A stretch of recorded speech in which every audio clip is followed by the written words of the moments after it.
ಎಲ್ಲ ಬಂಧು ಮಿತ್ರರಿಗೆ ನಮಸ್ಕಾರ.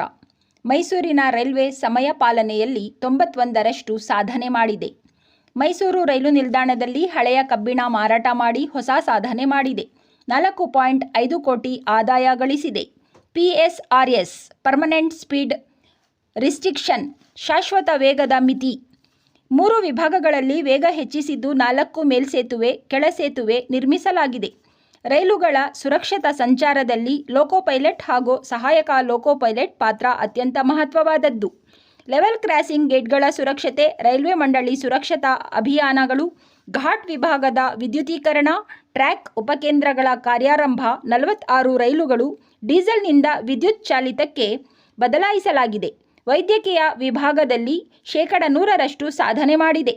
ಸರಕು ಸಾಗಣೆ ಕ್ಷೇತ್ರದಲ್ಲಿ 2% ಹೆಚ್ಚಾಗಿದ್ದು, ರೈಲು ಮಾರ್ಗದ ಲಾಭದಿಂದ ಆದಾಯ 9ಕ್ಕೆ ಏರಿದೆ.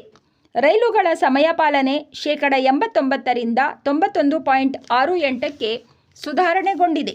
ಮುಂದಿನ ದಿನಗಳಲ್ಲಿ ಮೈಸೂರು ರೈಲು ನಿಲ್ದಾಣ ಹೆಚ್ಚು ಅಭಿವೃದ್ಧಿ ಆಗಿ ವಿಶ್ವದರ್ಜೆಗೆ ಏರಲಿ ಎಂದು ಬಯಸೋಣ.